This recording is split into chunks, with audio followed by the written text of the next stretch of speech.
I chase hustlers off the block, told them get off the strip. You A-ball shaving dog, you ain't flipping a brick. I chase rappers over the stage, told them get off the mic. You just rapping about it, homeboy, this shit is my life. I look murderers in their eyes, that's word to my trigger. If I'm still alive, you ain't a real murderer, nigga. I put in work.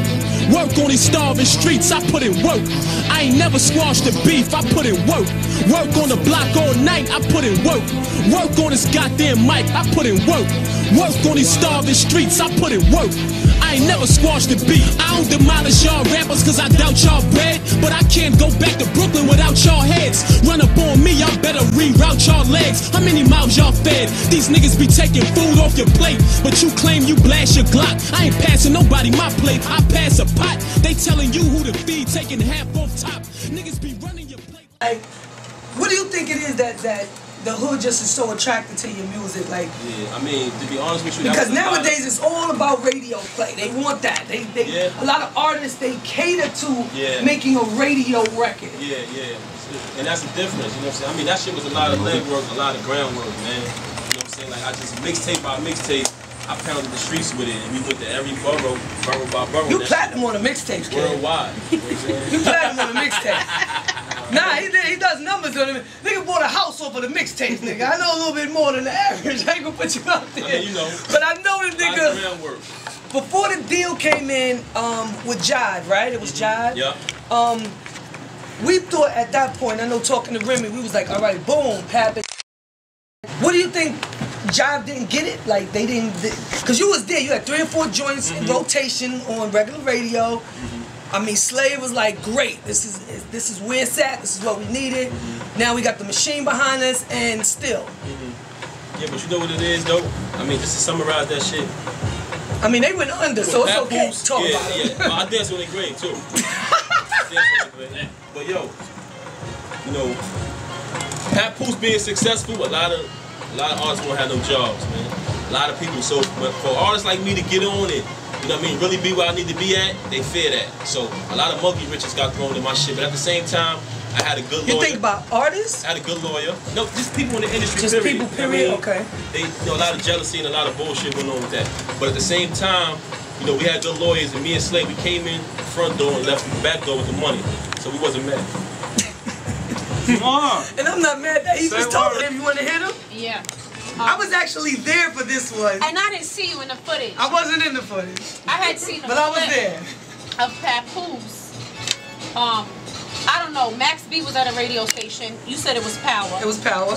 He was talking about whatever he had going on, and then out of nowhere 50 was there. 50 was 50 there. had took over the station at the time. 50 was trying to sign Max or something along those lines. Right. But Papoose walked in, and it was chaotic after that, and he just approached Max B, but nobody really knew why. You know what I'm saying? That whole altercation happened. Yeah. So if you could just explain why, you know. Yeah, I mean, at the time, you know what I mean, I was a little more high-headed, you know what I'm saying, back then. You know, he had said something disrespectful about Slade. And at the end of the day, that's my brother, so if you want to say something about him, you're saying it about me. You know what I mean? But that ain't about it. Free Max B, man. You know what I'm saying? Hold your head, he's locked up and that right now. Free Max B, that's all I can say about that. As Water said, that shit ain't about shit. That's that new shit. That shit ain't about shit. Shout out to Max B. Me and Max B was always cool. You know what I'm saying? Like, even when I came in that day, he extended his hand to me, and I just was like, nah, man. I was there. That's so funny. That's basically what it was about. You know what I'm saying? That was about 5 years ago, because I had just had my daughter, and I had just came back to Power. And 50 had, you know, came to take over the station or whatever. And pretty much is what he said. I didn't know the backstory behind that. Well, all I know is that Pap came in. Yo, shit got real.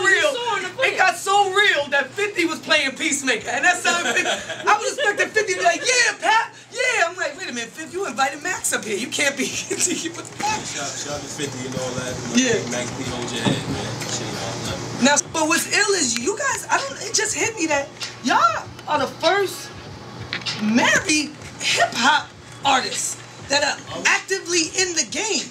It's artists that are married that, you know, we know their wife, you know, like see the Coco, or this to that. But you guys are both, you know what I'm saying? Yeah, I know what you're saying. So could I see his and her album kind of situation tour? Nah, we definitely got the reality show? Shit! Yeah, they hollered us about that shit too.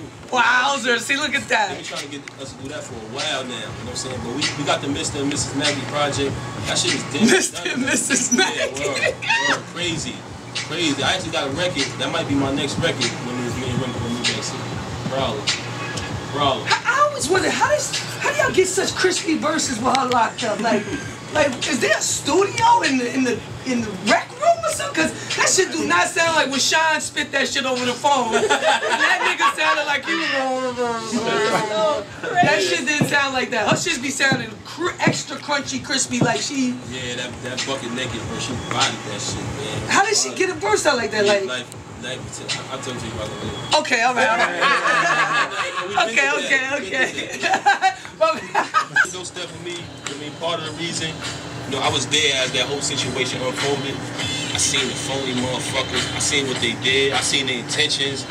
And I knew from day one that she didn't deserve to be there. You know what I'm saying? She did. Even when the wounds was closing in, and certain nights when me and her was kicking it, she was like, yo, don't blow. You know what I'm saying? I was like, yo, if you blow, don't worry, you'll be there. You know so you think she knew she wasn't gonna beat that? Yeah, them kind of. I mean, she through the evidence and looking at the trial, how everybody lied on the stand, she thought she had it in the bag, but in the back of her mind, her instinct was telling her, man. I got a quick question because I never got to ask her this. Because anytime we kicked it, I just had my daughter. She was a newborn.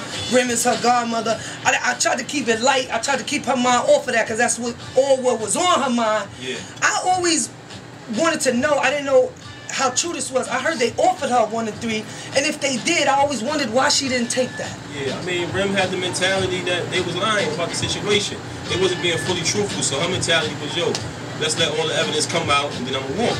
You know what I'm saying? Why would I go to jail for something that is a total lie? You know what I'm saying? Not saying an incident didn't take place, but the details all about it to get intricate, I can't really do that. But she felt in her heart, why should I cop out? And you gotta respect somebody who got a heart like that, that's ready to stand tall.